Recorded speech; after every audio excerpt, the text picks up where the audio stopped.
Cause I am. Yo, baby is having my baby. My baby is having his baby. The Lethal Weapon series is an iconic franchise characterized by its blend of intense action sequences, sharp humor, and the compelling chemistry between its lead characters. The series has left a lasting impact on popular culture, influencing numerous subsequent buddy cop films. But despite its popularity, no additional films have been released since 1998. This is the history of the Lethal Weapon franchise. From the early days of cinema to the modern era of the Hollywood blockbuster, the allure of sequels has been a constant. Despite the mixed reception and often declining quality of subsequent installments, the industry continues to produce sequels at an unprecedented rate. The most obvious reason Hollywood favors sequels is financial. Established franchises come with a built-in audience, reducing the financial risk associated with producing and marketing a film. When a movie is successful, it creates a brand that audiences recognize and trust. Audiences often develop a strong emotional connection to characters and storylines, leading to a demand for more content. Many series often see a decline in quality as more films are produced. An example of this would be the Die Hard series. Many people considered the first Die Hard film to be one of the greatest action films of all time, but viewers noticed a severe drop in quality with the fourth and fifth film. In fact, the fifth film is actually considered to be one of the worst sequels ever made. Other film series like the Rambo franchise have had mixed results as well. The first sequel was considered decent, but the third film received mainly negative reviews. Many years would go by before Stallone would return to the franchise with Rambo, which was well received. Then in 2019, Stallone agreed to make Rambo: The Last Blood, which was universally panned and barely even seems like a Rambo movie at all. Unlike these franchises, the Lethal Weapon series has been very consistent. Many people will argue that the first film is the best, but I think each film in the series is worth watching. In fact, that's what makes Lethal Weapon so unique. There isn't a single bad movie. And other than introducing new characters, the series doesn't change that much throughout its run. In each film, two very different cops team up to bring a crime syndicate down. The two people mostly responsible for the success of the Lethal Weapon series are director Richard Donner and writer Shane Black. Even before Lethal Weapon, Donner was an established filmmaker. He got his start directing episodes of classic TV shows like The Twilight Zone and The Man from U.N.C.L.E. He even directed a few episodes of Gilligan's Island. He got his big break in 1976 when he helmed the film The Omen, starring Gregory Peck, about a couple who finds out their child is the Antichrist. It was a huge hit, and a few years later, Donner would get a chance to direct Superman, which at the time was the most expensive movie ever made. Donner also directed Superman 2, which was being filmed concurrently with the first movie. However, after a series of creative differences between Donner and the producers, Donner left the project and was replaced by Richard Lester, who was best known for directing comedy films. Many years later, the Donner cut of Superman 2 would be released. In 1985, Donner directed The Goonies, which became a classic and had a huge impact on the producers of Netflix's Stranger Things. I would argue that The Goonies is probably Donner's most watched movie simply because so many kids saw it growing up. The adventure. As Steven Spielberg presents The Goonies,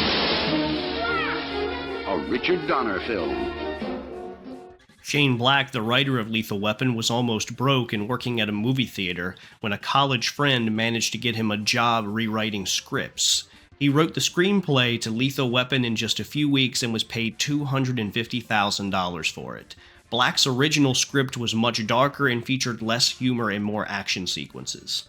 Believe it or not, the original choice to direct Lethal Weapon was Leonard Nimoy, the guy who played Spock in the original Star Trek. He passed on the film and chose instead to direct Three Men and a Baby, which actually ended up being the most successful film of 1987. Mel Gibson and Danny Glover were cast in the roles of Riggs and Murtaugh and had instant chemistry.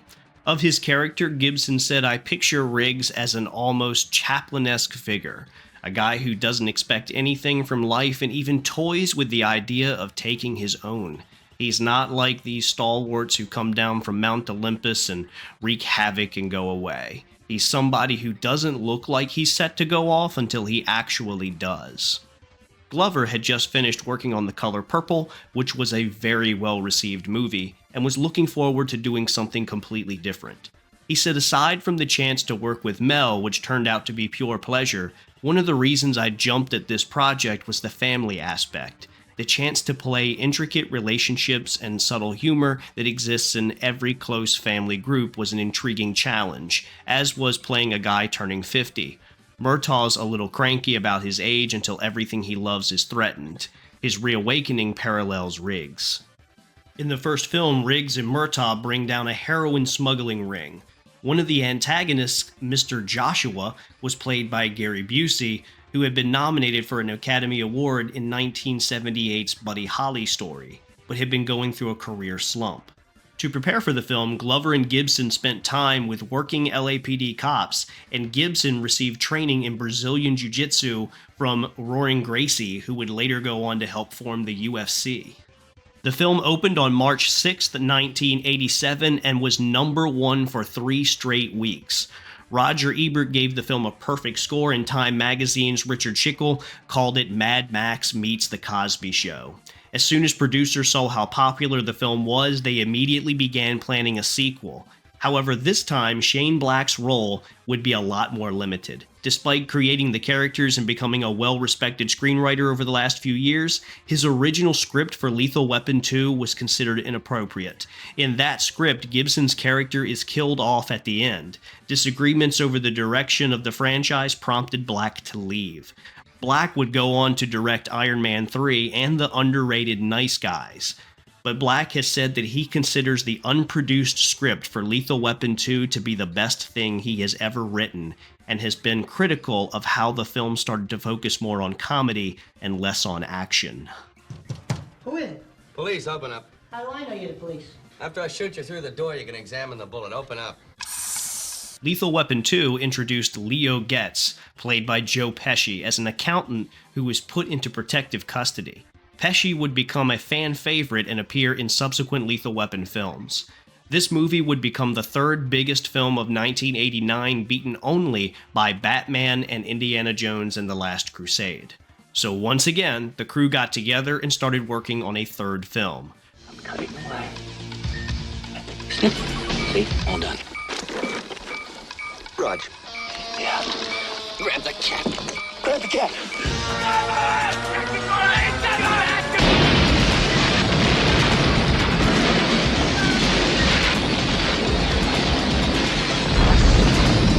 They're back. Lethal Weapon 3. The script for Lethal Weapon 3 went through many rewrites. At one point, Riggs was dating Murtaugh's daughter, and Joe Pesci's character wasn't even in it. The final script was so different from the first draft that Rene Russo's character and eventual love interest for Riggs was originally supposed to be a man. The third film was not as popular as the first two, but it still finished 5th at the box office that year. Warner Brothers studio head Robert Daly was so impressed by the film that he bought Donner, Glover, Pesci, Russo, and Gibson Land Rovers as gifts. After Lethal Weapon 3, the crew would take a break to pursue other interests. Glover would appear in Angels in the Outfield, and Donner would work with Gibson on the films Maverick and Conspiracy Theory. We will be more merciful than they have been. We'll spare the women and the children. For all else, no mercy. I want this Wallace's heart on a plate. Where are you going? I'm going to pick a fight. Well, we didn't get dressed up for nothing. Gibson would become the biggest star in Hollywood in 1995 when he directed that year's Best Picture winner, Braveheart. There would not be another Lethal Weapon film until 1998, but the film Die Hard with a Vengeance, which was released in 1995, was based on an unproduced Lethal Weapon script. Lethal Weapon 4 would be a very different film from previous entries. A lot more focus would be placed on comedy. Comedian Chris Rock would also co-star in the film. Vehicle, I like it. Hey, Riggs, who's the perp? What'd you bust him for? Oh, I'm a perp? Oh, you see a young brother in the back of a police car, automatically I'm a perp? Look at my suit. Look at my tie. What do I look like, the accountant? Look at this badge. Check out the gun. Okay, hey, put the gun down, License, registration, Okay. urine. The fourth film put a lot more focus on Mel Gibson's character coming to terms with his limitations.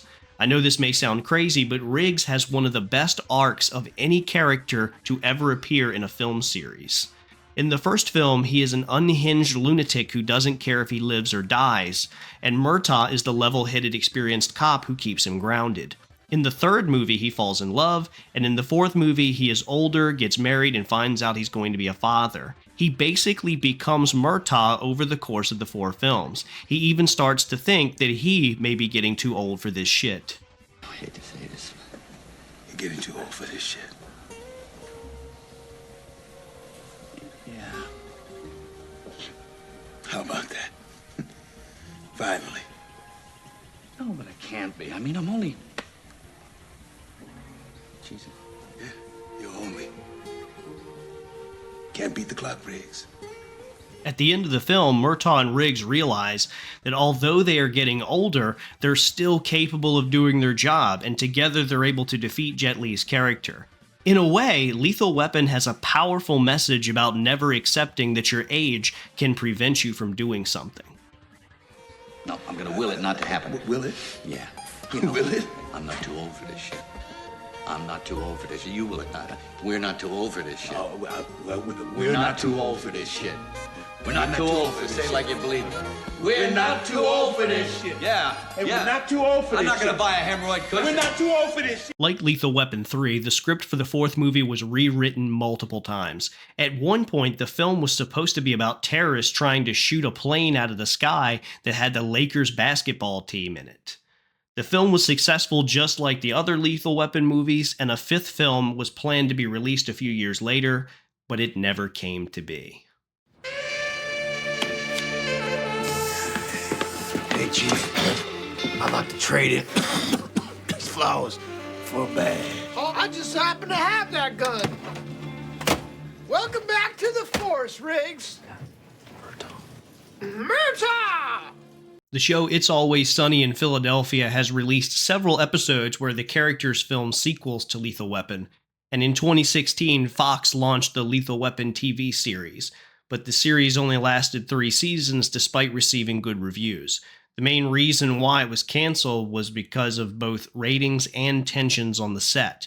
In fact, the character of Riggs on the TV series was killed off at the end of the second season because of actor Clayne Crawford's bad behavior. I think the success of the Lethal Weapon franchise was mostly due to Gibson and Glover's chemistry with one another, and the TV series just wasn't going to be able to replicate that.